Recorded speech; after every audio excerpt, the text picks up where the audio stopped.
Assalamualaikum warahmatullahi wabarakatuh.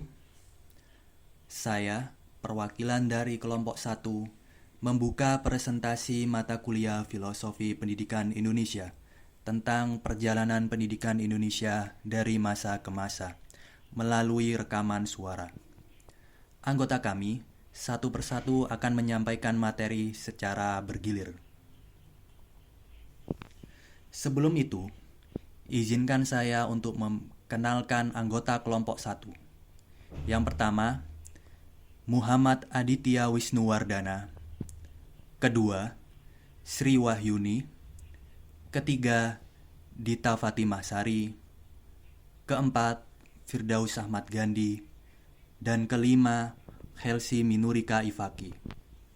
Selanjutnya akan disambung dengan pembahasan terkait materi. Baik, untuk materi pertama kita akan membahas pendidikan sebelum kemerdekaan.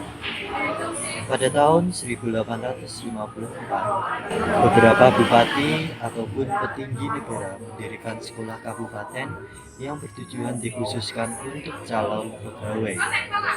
Pada tahun ini, pendidikan untuk mendirikan sekolah kabupaten bertujuan untuk keperluan pemerintah. Pendidikan yang diberikan oleh Belanda juga bertujuan dalam menciptakan sumber daya manusia Indonesia yang menjadikan tenaga kerja Belanda dan diberi upah yang minim. Berlanjut pada tahun 1864, berdirilah sekolah Bumi Putra yang memiliki 3 kelas dan mengajarkan menulis, membaca, dan menghitung. Sekolah Stovia, yaitu pendidikan calon dokter pada kalangan pribumi Jawa. Bahasa yang ada adalah bahasa Belanda, dan pada saat itu kebudayaan asli bangsa Indonesia belum bisa diterapkan dalam pendidikan. Kemudian berlanjut pada tahun 1922, tepatnya pada tanggal 3 Juli, berdirilah Taman Siswa di Yogyakarta. Taman Siswa merupakan perwujudan dari perjuangan Ki Hajar Dewantara dalam dunia pendidikan Indonesia untuk membebaskan diri dari jeratan penjajah dengan meluaskan pendidikan pada generasi muda.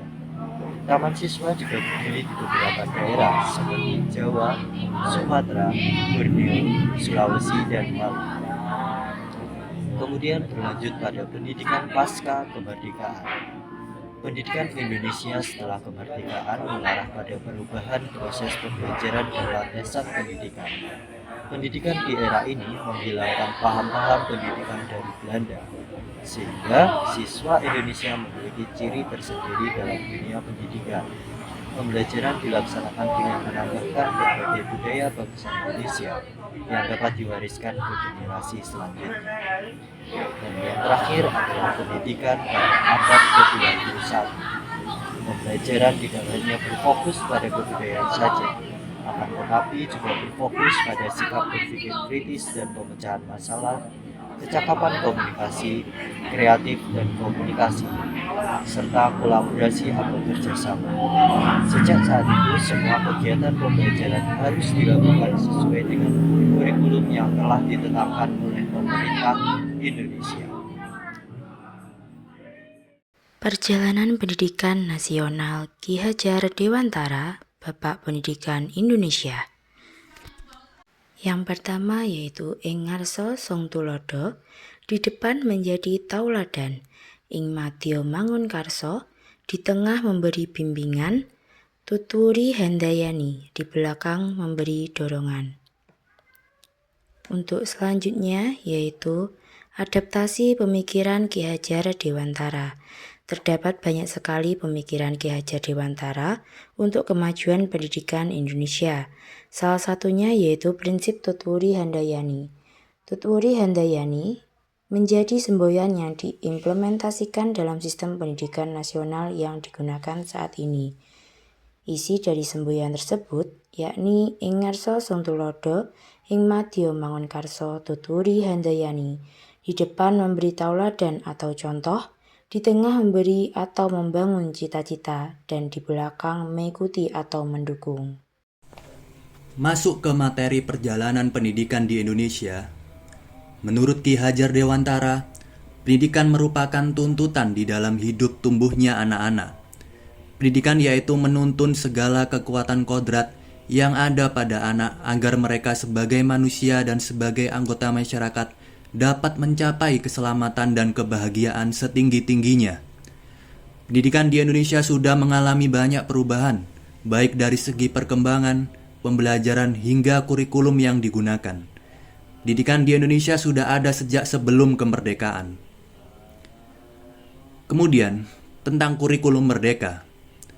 Esensi dari merdeka belajar yaitu kebebasan berpikir yang ditunjukkan kepada siswa dan guru, sehingga mendorong terbentuknya karakter jiwa merdeka karena siswa dan guru dapat mengeksplorasi pengetahuan dari lingkungan. Menurut Ki Hajar Dewantara, pendidikan akan memerdekakan manusia dari aspek lahir dan batinnya.